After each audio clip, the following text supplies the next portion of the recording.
slightly different question. What would be your best recommendation for people in a similar position like you in terms of the community that they built, internet native?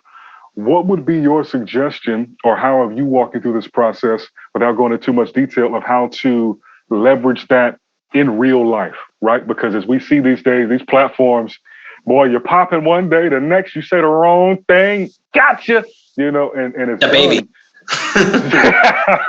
Prime example. So do you have any, yeah, have you thought about that too much? Have you kind of created a contingency? Just what would be your thoughts on that? Yeah, man. Like me and James actually had a call earlier this week, and that's kind of what I was figuring out is like, how do I make this thing sustainable? It's great to give back and be kind, but like, how do I keep these lights on? How do I pay my bills? How do I move forward with me? Because if I'm not doing those things, the videos or the wholesome content isn't sustainable, right?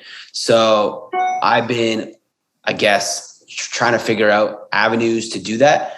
But I think the biggest thing you can do as a guy or a girl who's growing a following isn't to focus on the following itself. It's to focus on the emotional connection you have with the community you built. Because that shit is priceless. Like we started a thing called Mental Health Movement. James was involved in that. And it was this like YMM, MHM community of like certain like people and just like diehards and people who support you. And whether that's getting merch, whether that's downloading an app, whether that's trying a product, and not like using people, but like, I don't know what direction. I'm just saying like help people and create impact, and the good you put out in the world will come back to you in terms of that approach. I don't really have an answer in terms of, I guess, monetization. I have a few ideas, but like they're very native. And like I just said, I moved back like 10 days ago, so I don't really want to say them. Maybe cool. Maybe I can say one. Maybe I'll say one. No.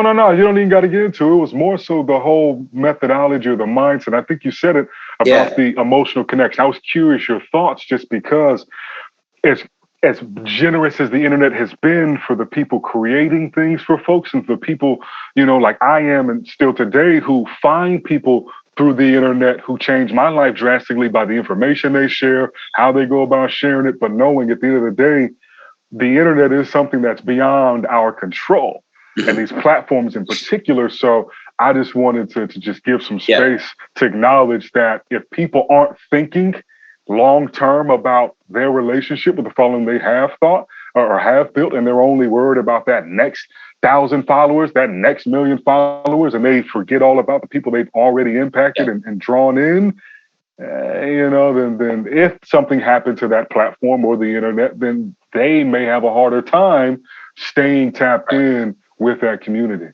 And that goes back to, so emotional connection and also diversifying your platforms. So you made it on TikTok, but you need to diversify to Instagram or YouTube or whatever the other platforms are, because at any day, like last year, there was a point when Trump was going to ban TikTok. Like an app can be gone tomorrow and whatever your following was, it's gone. So diversifying your, I guess, not fan base, but like your community across multiple platforms, and really focusing on the emotional connection, and never forget about the people that were the real ones from day one, that believed in you before clout, or like that really want. So don't forget that and do right by people.